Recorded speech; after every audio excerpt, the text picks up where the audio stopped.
अब यहाँ पे एक बच्चा मुझसे ये क्वेश्चन पूछेगा कि ठीक है सर, आपने तो ये बताया कि अगर मैं कोई भी रो उठा लूँ और उस रो के हर एक एलिमेंट को अपने कोफैक्टर से मल्टीप्लाई करके ऐड कर दूँ तो आप बोल रहे हो डिटर्मिनेंट वैल्यू आ जाएगा। अगर मैं कोई कॉलम उठा लूँ और कॉलम के हर एक एलिमेंट को अपने क्रॉसपॉन्डिंग कोफैक्टर से मल्टीप्लाई करके ऐड कर दूँ तो भी डिटर्मिनेंट वैल्यू आ जाएगा। अब उसका सवाल क्या होगा कि वो पूछेगा कि अगर मैंने एलिमेंट तो सेकेंड रो का उठाया बट कोफैक्टर मैंने थर्ड कॉलम को उठा लिया, अब अगर मैं इसको मल्टीप्लाई करके ऐड कर दूं तो क्या आ जाएगा? तो मैं बोलूँगा कि कुछ भी आ सकता है, बाई चांस डिटर्मिनेंट वैल्यू भी आ सकता है, बाई चांस जीरो भी आ सकता है, या और कोई पॉजिटिव नेगेटिव नंबर कुछ भी आ सकता है। ऐसी कोई प्रॉपर्टी नहीं है। पूरे डिटर्मिनेंट और मैट्रिक्स चैप्टर में आप एक बात याद रखो, जितने भी प्रॉपर्टीज आप पढ़ोगे वो रो में होगा या कॉलम कॉलम में होगा। रो और कॉलम आपस में इंटरमिक्स नहीं होगा, एक बात याद रखना, ठीक है। जैसे अभी मैंने तुम्हें क्या बोला कि रो का एलिमेंट उठाओ, उसको अपने कोफैक्टर से मल्टीप्लाई करके ऐड कर दो तो डिटर्मिनेंट वैल्यू।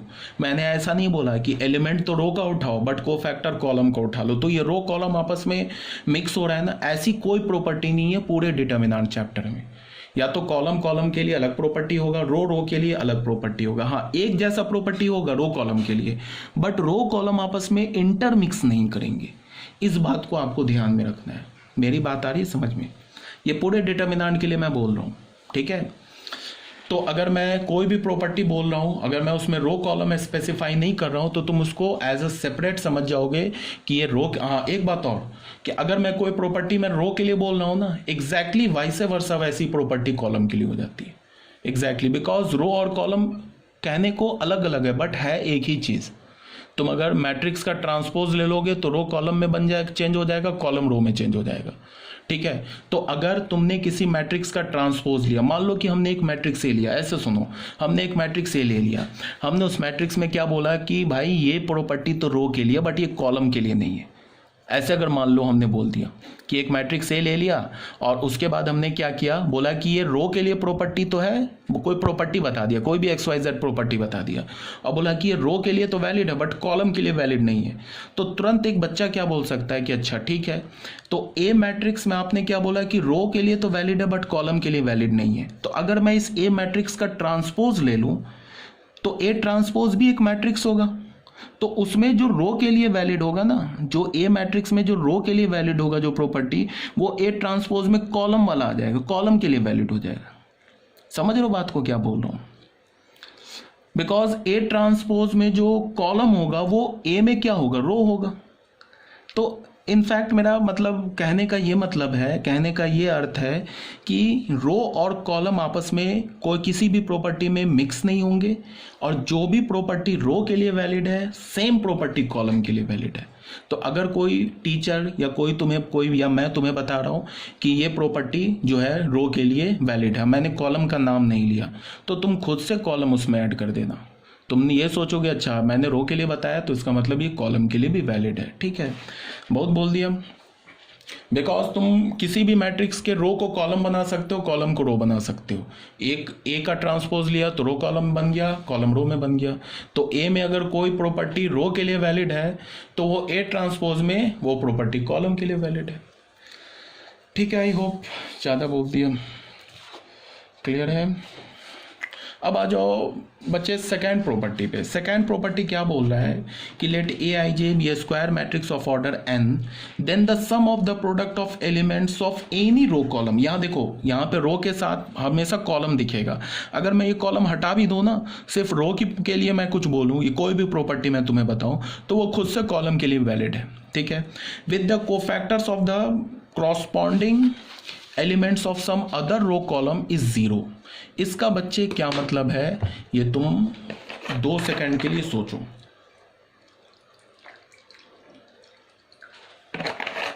देखो बच्चे क्या मतलब है, यहां पे क्या बोला, लैंग्वेज आप देखना, यहां पे मैं अभी एक्सप्लेन कर रहा हूं। सेकंड नोट में क्या बोला कि हमारे पास कोई एक मैट्रिक्स है, मान लो 3x3 ऑर्डर का मैट्रिक्स है। चलो मैं ले लेता हूं एक हमारे पास 3x3 ऑर्डर का मैट्रिक्स है, A11 A12 A13, ठीक है, A21 A22 A23। A31 A32 A33, ठीक है बच्चे, ये 3x3 ऑर्डर का मैट्रिक्स है। अब मैंने क्या बोला कि मैंने रो तो उठाया, फर्स्ट रो R1 उठाया, ठीक है, बट कॉलम मैंने थर्ड कॉलम उठा लिया, C3 उठा लिया। अब मैंने क्या किया, सॉरी गलत मैं बोल रहा हूँ, रो मैंने R1 उठा लिया, ठीक है, और एक रो उठा लिया R3, ये R3 रो उठा लिया। अब मैं क्या बोल रहा हूँ कि मैंने एलिमेंट तो पहले रो का लिया, बट जो को फैक्टर है वो मैंने थर्ड रो का ले लिया। अब इसको मैंने मल्टीप्लाई करके ऐड कर दिया, तो वैल्यू क्या मिलेगा हमें, 0। मतलब क्या है कि हमने एलिमेंट तो A11 लिया, इनटू को फैक्टर जो लिया वो थर्ड रो का ले लिया, C31 ले लिया, प्लस एलिमेंट फिर उठाया A12, को फैक्टर ले लिया C32 का, प्लस क्या ले लिया A13, को फैक्टर क्या ले लिया C33। तो ये वैल्यू हमेशा 0 ही आएगा, ठीक है। अब यहाँ पे क्या है, ऐसे हम नहीं करेंगे कि एलिमेंट हमने उठा लिया A11, तो A11 के क्रॉसपॉन्डिंग कौन सा एलिमेंट है थर्ड रो में, वो है A31। ये बाय डिफॉल्ट तुम्हें समझना होगा कि अगर मैं बोलूँ कि corresponding element of A11 in third row, तो तुम A32 को नहीं बोलोगे, तुम A31 को बोलोगे।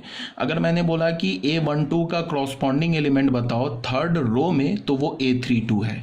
A13 का क्रॉसपॉन्डिंग एलिमेंट बताओ थर्ड रो में, तो वो A33 है। बच्चे समझ रहे हो ना मेरी बात को, ठीक है। अब मैं क्या बोल रहा हूं कि मैंने एलिमेंट तो R1 का उठाया, बट को फैक्टर किसका उठाया, R3 का उठाया। और तो इसका मतलब क्या हुआ, R1 रो के एलिमेंट्स को R3 रो के एलिमेंट्स के को फैक्टर से या क्रॉसपॉन्डिंग को फैक्टर से मैंने मल्टीप्लाई करके ऐड कर दिया, तो वो हमेशा डिटर्मिनेंट 0 के इक्वल ही होगा। मान लो कि हमने R2 उठाया, एलिमेंट तो R2 का उठाया, A21 उठाया, लेकिन को फैक्टर R1 को उठा लिया, तो A21 इंटू C11 कर दिया, प्लस क्या ले लिया A22 इंटू C12 कर दिया, प्लस क्या ले लिया A23 इंटू C13, ये भी वैल्यू 0, ठीक है। अब इसका मतलब एक और देख लो, मैंने एलिमेंट तो थर्ड रो का उठाया A31, बट को फैक्टर मैंने फर्स्ट रो का उठा लिया, क्या हो C11, फिर क्या हो जाएगा A32 इंटू C12, फिर क्या हो जाएगा A33 इंटू C13, इसका वैल्यू भी 0 ही होगा। अभी मैंने क्या बोला कि अगर मैं कोई भी प्रॉपर्टी तुम्हें रो में बताऊं